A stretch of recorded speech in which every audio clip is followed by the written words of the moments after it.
लीलावती देवी महिला महाविद्यालय के ऑनलाइन एजुकेशन में आपका स्वागत है।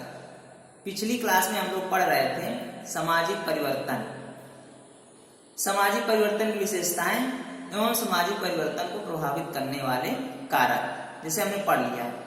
आज हमें पढ़ना है सामाजिक परिवर्तन में शिक्षा की भूमिका।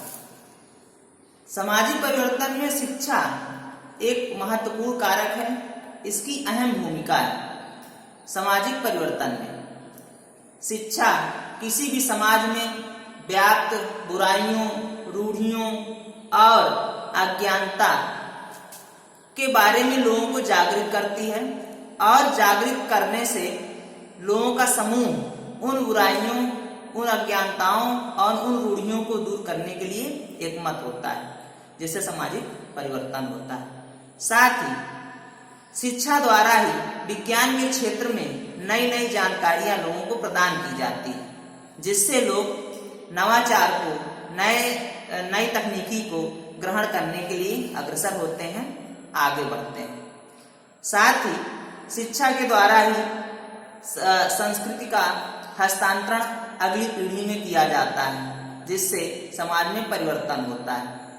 इसके साथ ही शिक्षा ही समाज में जो सामाजिक गुण है, सहयोग, प्रेम, सत्य, इन गुणों का, अहिंसा आदि गुणों का विकास करती है, जिससे समाज में सामाजिक परिवर्तन होता है।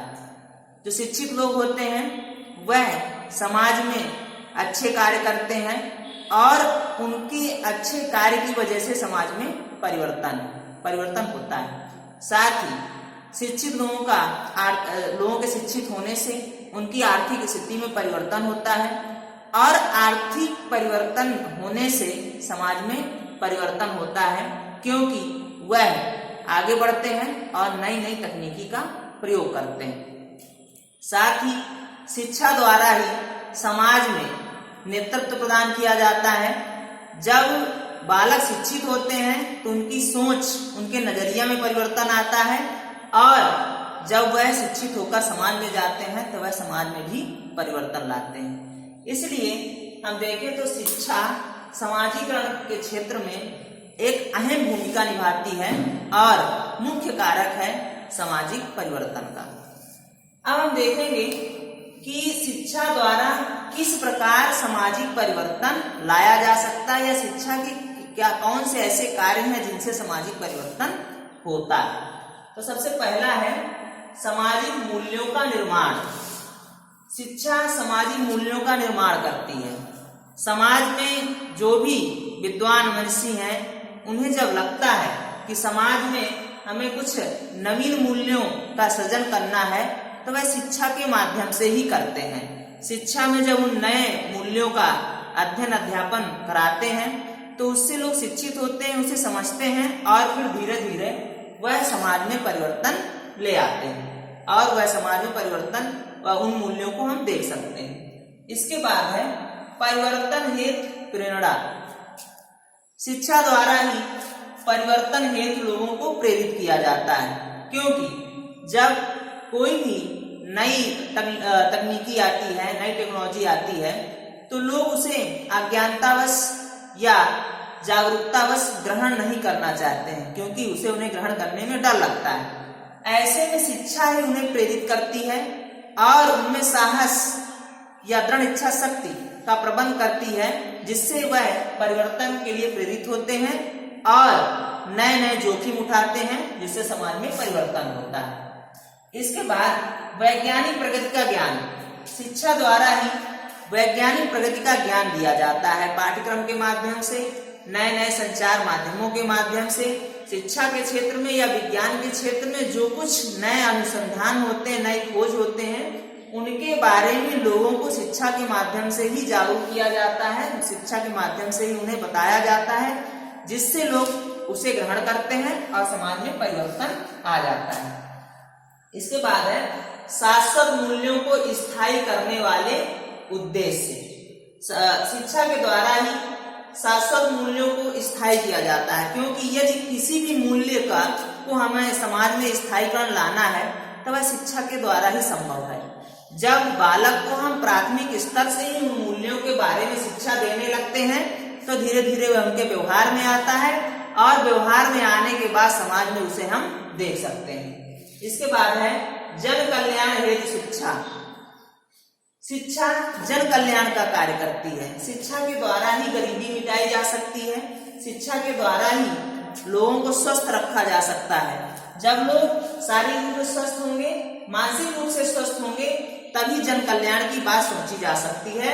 और यह मात्र शिक्षा के द्वारा ही संभव है, क्योंकि जब बालक शिक्षा प्राप्त करते हैं तो उनके जो आय होती है और व्यय, उसमें संतुलन होता है और फिर वह संतुलित जीवन यापन कर पाते हैं। इसके बाद है सामाजिक शिक्षा का विकास। शिक्षा के द्वारा ही सामाजिक शिक्षा का विकास होता है। अब सामाजिक शिक्षा से आशय यह है कि जो हमारे समाज में परंपराएं हैं, रीति रिवाज हैं, जो हमारे समाज के मूल्य हैं, उनको हम अगली पीढ़ी में हस्तांतरित करें या अगली पीढ़ी को उनके लिए उन्हें तैयार करें। यह शिक्षा का ही कार्य है। शिक्षा के द्वारा ही हम समाज के रिश्तों, समाज की आवश्यकताओं को बालक को समझाते हैं, जिससे वह शिक्षा प्राप्त करने के बाद समाज के विकास एवं उसके उत्थान में कार्य करता है। इसके बाद है सामाजिक कार्यकर्ताओं का प्रशिक्षण। शिक्षा के द्वारा ही सामाजिक कार्यकर्ताओं का प्रशिक्षण किया जा सकता है। अब यहाँ सामाजिक कार्यकर्ताओं से मतलब यह है कि वह कार्यकर्ता या वह शिक्षित नवयुवक जो समाज में अपनी अहम भूमिका निभाते हुए दूसरों की सेवा करते हैं, नेतृत्व करते हैं और लोगों का सहयोग करते हैं। इन कार्यकर्ताओं का प्रशिक्षण किसके द्वारा होता है? शिक्षा के द्वारा। जैसे विद्यालयों में आप देखते हैं एनसीसी, एनएसएस आदि कार्यक्रम जो कराए जाते हैं, गांधी प्रार्थना सभा आदि, इसमें बालकों को सामाजिक कार्यक्रमों के लिए प्रेरित किया जाता है कि वह अपनी सक्रिय भूमिका सामाजिक कार्यकर्ता के रूप में निभाएं, जिससे समाज में परिवर्तन आता है। इसके बाद मानवीय गुणों का विकास। शिक्षा के द्वारा ही मानवीय गुणों का विकास संभव होता है। मनुष्य में कौन से गुण उचित हैं, कौन से उचित नहीं है, इसका ज्ञान भी शिक्षा के द्वारा ही होता है। वर्तमान परिस्थितियों में किन गुणों की आवश्यकता है और किन गुणों का हमें त्याग करना है, यह सब शिक्षा के द्वारा ही निर्धारित होता है और उन गुणों के कारण समाज में परिवर्तन आता है। तो इस प्रकार से शिक्षा सामाजिक परिवर्तन में अहम भूमिका निभाती है और इन कार्यों की वजह से वह सामाजिक परिवर्तन लाती है और समाज को सुदृढ़ बनाती है, साथ ही उसके विकास में अग्रतर या आगे बढ़कर प्रबंधन का कार्य करती है। अब इसके बाद हमारा अगला टॉपिक है विद्यालय तथा समुदाय का संबंध। तो यहाँ हमें देखना है कि विद्यालय तथा समुदाय का संबंध कैसा है। तो विद्यालय और समुदाय का घनिष्ठ संबंध है। दोनों एक दूसरे के लिए कार्य करते हैं। किस प्रकार से कार्य करते हैं? विद्यालय और समुदाय एक दूसरे पर आश्रित हैं और ये एक दूसरे की आवश्यकताओं को ध्यान में रखते हुए कार्य करते हैं। सबसे पहले यदि विद्यालय की बात की जाए तो विद्यालय बालकों को इस योग से शिक्षित करता है कि वह समाज की आवश्यकताओं को पूरा करने के लिए आगे बढ़े और समुदाय उन बालकों को हर प्रकार के स्वास्थ्य एवं शारीरिक सुविधाएं प्रदान करता है, मानसिक सुविधा प्रदान करता है, स्वस्थ जीवन यापन की सुविधा प्रदान करता है, विद्यालय तक उन्हें पहुंचाता है, जिससे वे शिक्षा के क्षेत्र में आगे बढ़ सके। इस प्रकार देखें तो विद्यालय और समुदाय का घनिष्ठ संबंध है। विद्यालय के द्वारा जो भी शिक्षा प्रदान की जाती है उसका लाभ समुदाय को प्राप्त होता है और समुदाय द्वारा जब अच्छी सोच के द्वारा एक अच्छे विद्यालय का निर्माण किया जाता है तो वहां पर अच्छा माहौल प्राप्त करने के बाद विद्यालय में अच्छे संस्कार के अध्यापक और अच्छी मानसिक एवं शारीरिक क्षमता के बालक प्राप्त होते हैं। इस प्रकार दोनों घनिष्ठ संबंध है, दोनों एक दूसरे के पूरक हैं, दोनों एक दूसरे की आवश्यकताओं को ध्यान में रखते हुए प्रबंधन करते हैं।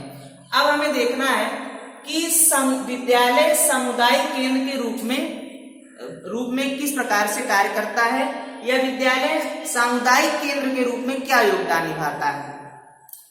तो विद्यालय एक सामुदायिक केंद्र है।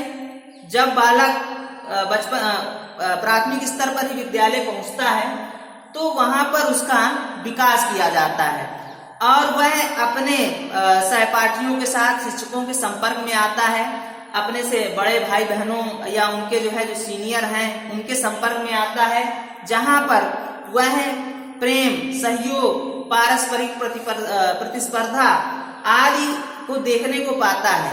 साथ ही उसमें इस प्रकार के गुणों का विकास होता है कि वह एक दूसरे की सहायता करे। तो इसलिए विद्यालय सामुदायिक केंद्र है और विद्यालय द्वारा बालक का समाजीकरण किया जाता है।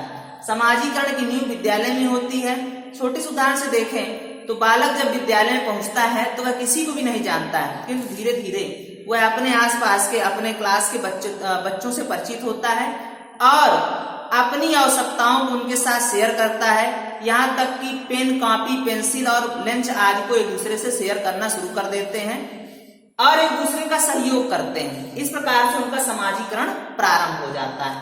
अब हमें समुदाय को विद्यालय अब हमें देखना है कि विद्यालय को सामुदायिक जीवन का केंद्र बनाने के उपाय, मतलब ऐसे कौन से उपाय हैं जिसको विद्यालय को सामुदायिक जीवन का केंद्र बनाया जा सके। तो उसके लिए हमें ध्यान देना है। 2 उपाय हैं। पहला है समुदाय को विद्यालय के निकट लाया जाए। सबसे पहले तो समुदाय को विद्यालय के निकट लाया जाए जिससे सामुदायिक केंद्र बने। दूसरा, विद्यालय को समुदाय के निकट लाया जाए जिससे वह सामुदायिक केंद्र बने। अब इसमें हमें देखना है कि किस प्रकार से किन कार्य क्षेत्रों की वजह से या विभिन्न कौन से प्रोग्राम हैं जिनकी वजह से यह संभव हो सकता है, विद्यालय को सामुदायिक केंद्र बनाया जा सकता है। तो अब इसमें हम देखेंगे सबसे पहला समुदाय को विद्यालय के निकट कैसे लाया जाए। तो पहला है नंबर 1, अभिभावक शिक्षक संघ की स्थापना। विद्यालय में अभिभावक शिक्षक संघ की स्थापना की जाए जिससे समय समय पर पेरेंट्स मीटिंग करें और पेरेंट्स मीटिंग में जब वह सब इकट्ठा होंगे तो वह एक दूसरे की समस्याओं और आवश्यकताओं को समझेंगे, उनमें घनिष्ठ संबंध स्थापित होगा। इसके बाद है विद्यालय में सामुदायिक क्रियाओं का आयोजन। जो विभिन्न प्रकार की सामुदायिक क्रियाएं हैं उनका आयोजन विद्यालय में किया जाए जिससे समुदाय के लोग वहां पर पहुंचेंगे और बढ़ चढ़कर उसमें हिस्सा लेंगे जिससे उनका सामुदायिक जीवन का केंद्र बनेगा विद्यालय। इसके बाद है समुदाय के सदस्यों को आमंत्रित करना। विद्यालय में विभिन्न प्रकार के कार्यक्रम आयोजित किए जाएं और वहां पर समुदाय के सदस्यों को आमंत्रित किया जाए और जब वह सदस्य वहां पर आएंगे तो उनमें और बच्चों में तथा शिक्षकों में इंटरेक्ट होगा, मतलब आपस में वह अंतर क्रिया करेंगे और अच्छा संबंध स्थापित होगा। इसके साथ ही है फिल्म शो एवं प्रदर्शनी व्यवस्था। विद्यालयों में फिल्म शो एवं प्रदर्शनी व्यवस्था करके भी समुदाय को विद्यालय से जोड़ा जा सकता है। इसके बाद है प्रौढ़ शिक्षा केंद्रों की स्थापना।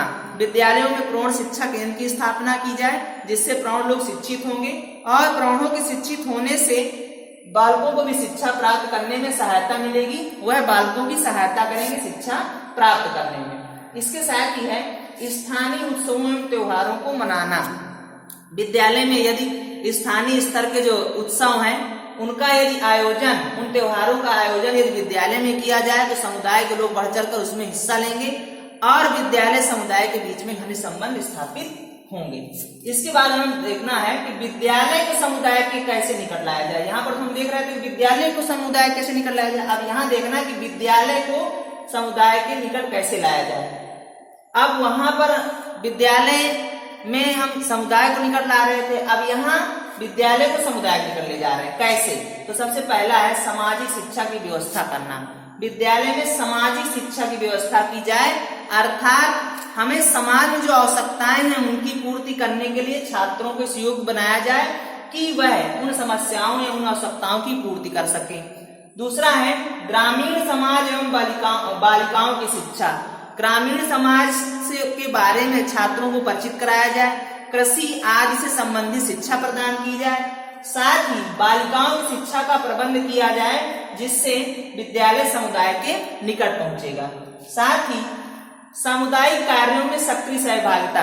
अब बालकों और अध्यापकों का कर्तव्य है कि वह सामुदायिक कार्यों में सक्रिय सहभागिता निभाएं। जैसे किसी भी प्रकार का यदि समाज में मान लीजिए सफाई अभियान करना है या रोड की सफाई करना है, या लोगों को जागरूक करना है, लोगों को जो है प्रेरित करना है कि उन्हें मतदान करना है, या उन्हें प्रेरित करना है कि कैसे पेड़ों की रक्षा करना है। तो ये सब सामुदायिक कार्य हैं, और इनमें यदि छात्र सक्रिय सहभागिता निभाते हैं, अध्यापक सक्रिय सहभागिता निभाते हैं, तो उनके घनिष्ठ संबंध स्थापित होंगे।